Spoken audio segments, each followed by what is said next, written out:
मित्रों, मुझे जितना उनके लिए कहना था मैंने कह दिया। मैं अब आपसे बात करूंगा। આમ તો અમારા ભરૂચ વાળાને ને સુરત વાળાને આ બહુ ગમે, એટલા માટે ગમે કે ટાંકા વાગા અટક હોય ને ટાંકા મારું અટક હોય ને અહીંયા આપણે બી ગાભાવાળા હોય ને લોખંડવાળા હોય ને બધું એક જેવું જ લાગે, બધું ઘરનું જ લાગે. તો એટલી નીકળતા અટકને કારણે પણ ભરૂચ અને સુરતના પટ્ટાના લોકોને जापान मित्रों साथ हो वो स्वाभाविक है. मित्रों, हम जिस प्रकार से विकास की यात्रा को लेकर के चले हैं, आज गुजरात में ये इंक के क्षेत्र में दूसरी कंपनी है. एक वापी में है और उसका भी दुनिया में नाम है, दूसरी आज जापान के साथ मिलकर के यहां हम काम कर रहे हैं. लेकिन मुझे एक बात का बड़ा आश्चर्य है कि गुजरात की धरती पर प्रिंटिंग इंक जो मैन्युफैक्चर होती है उससे हिंदुस्तान की करेंसी प्रिंट नहीं होती है. दुनिया के कई देश हैं जिसकी करेंसी में प्रिंटिंग के लिए गुजरात में बनी हुई इंक का उपयोग होता है. लेकिन पता नहीं हमारी दिल्ली सरकार को क्या तकलीफ है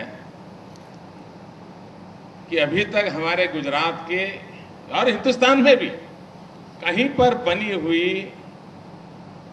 हिंदुस्तानी कोई भी इंक का उपयोग हमारे देश की करेंसी के प्रिंटिंग में नहीं हो रहा है.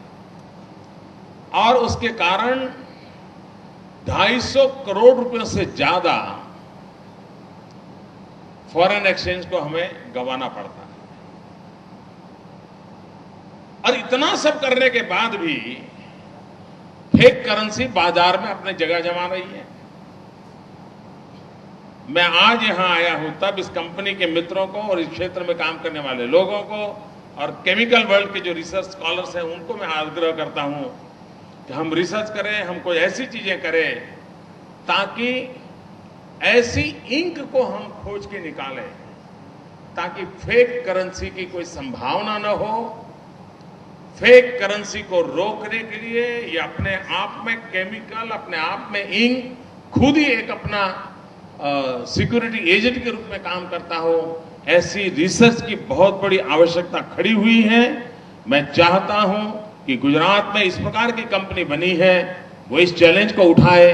केमिकल फील्ड के जितने भी लोग हैं गुजरात में, वैसे केमिकल की दृष्टि से एक बहुत बड़ा हब गुजरात बना हुआ है, हो सकता है हमारा ये प्रयास देश की बहुत बड़ी सेवा कर सकता है और उसमें भी देश के दुश्मनों की ताकत को समाप्त करने के लिए एक बहुत बड़ा हथियार बन सकता है. और हमने उस दिशा में प्रयास करना चाहिए. और मैं भारत सरकार से भी आग्रह करूंगा कि वे हिंदुस्तान की करेंसी को छापने के लिए हिंदुस्तान में बनी हुई हमारी जो इंक है वो गुजरात से ले, गुजरात बाहर से ले, मेरा वो झगड़ा नहीं है, लेकिन कम से कम हमारी कंपनियों को प्रमोट करें ताकि हम विश्वास के साथ कह सकें हाँ भाई कुछ दिनों में रिसर्च करके हम वैसी इंक बना पाएंगे ताकि हम ये फेक करेंसी के रैकेट से बाहर देश को निकालें. देश की इकोनॉमी को बहुत बड़ा खतरा है फेक करेंसी से और उसको हम लाइट नहीं ले सकते हैं. मित्रों, करेंसी की दुनिया हो या स्विस बैंक के ब्लैक मनी हो, दोनों हमारे लिए बहुत बड़ा खतरा पैदा कर सकते हैं और देश की इकोनॉमी को एक प्रकार से लकवा मार जाए उतनी उसकी ताकत होती है. और इसलिए मैं मानता हूं कि रिजर्व बैंक की इस बात को गंभीरता से सोचे और उस दिशा में कोई प्रयास हो, मैं समझता हूं ठीक होगा. भरूच का एक क्षेत्र औद्योगिक दृष्टि से काफी तेजी से आगे बढ़ रहा है. एक प्रकार से मध्य गुजरात विकास के नए दौर की ओर चल रहा है. कच्छ और भरूच 2 जिले ऐसे हैं मित्रों कि जहां एक जिले में किसी एक राज्य से भी ज्यादा एसईजेड है. हिंदुस्तान के कई राज्य ऐसे हैं कि जिनके पास 1 या 2 से अधिक एसईजेड नहीं होंगे. कच्छ और भरूच 2 जिले ऐसे हैं कि जहां 5 से ज्यादा एसईजेड है. आप कल्पना कर सकते हो कि यहां की इकोनॉमी कितनी वाइब्रेंट होगी। किसी राज्य की तुलना में एक जिला खड़ा हो जाए, वो अपने आप में कितनी बड़ी अहम ताकत के रूप में खड़ा होता है, इसका हम अंदाज लगा सकते हैं। और इसलिए विशेष करके मध्य गुजरात में, उसमें भी केमिकल एंड फार्मास्यूटिकल क्षेत्र में हम जो प्रगति कर रहे हैं, वो प्रगति आने वाले दिनों में स्थानीय नौजवानों के लिए रोजगार की नई संभावनाएं पैदा करने वाला है। हमारा ये भी आग्रह रहा है कि हम लोकल यूथ को, चाहे आईटीआई हो, चाहे पॉलिटेक्निक हो, उनको ट्रेन करें। ये भरूच डिस्ट्रिक्ट, बगल में नर्मदा जिला, तापी जिला, ये सब ट्राइबल डिस्ट्रिक्ट है। हम उन ट्राइबल नौजवानों को ट्रेन करना चाहते हैं आईटीआई के माध्यम से, पॉलिटेक्निक के माध्यम से, टेक्निकल एजुकेशन के माध्यम से, और उसके द्वारा लोकल यूथ को अधिकतम रोजगार मिले और वे वैल्यू एडिशन के अंदर उनके स्किल का उपयोग करने लगे, ताकि इकोनॉमी को हम मल्टीपल इफेक्ट प्रोग्रेस के लिए दे सके, ग्रोथ के लिए दे सके। इन संभावनाओं को लेकर हुए हम लोग आगे बढ़ रहे हैं और हमारा उस दिशा में प्रयास है। मैं मानता हूं कि आने वाले दिनों में उसका लाभ होने वाला है।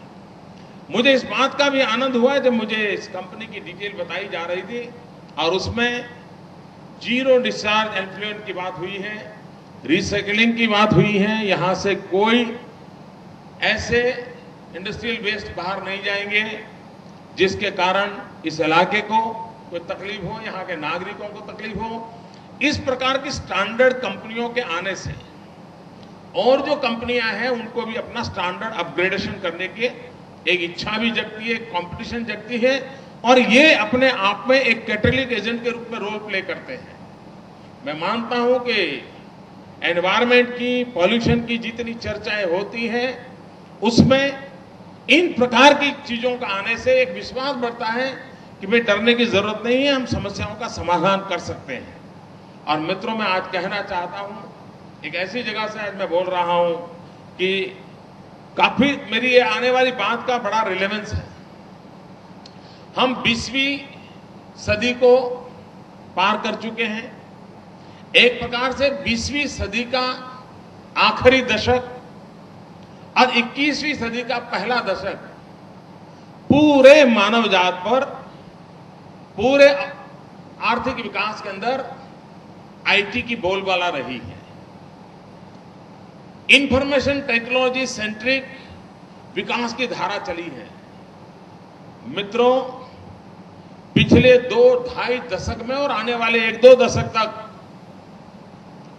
आईटी का प्रभाव रहना, आईटी के इर्द गिर्द दुनिया का बनना बहुत स्वाभाविक है। लेकिन आप मेरे शब्द लिख के रखिए, आईटी के बाद जो युग शुरू हो रहा है वो युग है ईटी का, और वो शायद पूरी 21वीं सदी को प्रभावित करने वाला है। उसका आयुष 80 साल तक है, ऐसा मैं देख सकता हूं। आईटी ने जिस प्रकार से जीवन के विकास की यात्रा के दौर को बदला है, ईटी सामान्य मानवी से डिसीजन मेकिंग प्रोसेस करने वाले सबके लिए प्रभाव पैदा करने वाला होने वाला है। बहुत बड़ी मात्रा में विश्व में उसकी रिसर्च होने वाली है। हर जीवन का एक आधार ईटी बनने वाला है, और ईटी से मेरा मतलब है एनवायरमेंट टेक्नोलॉजी।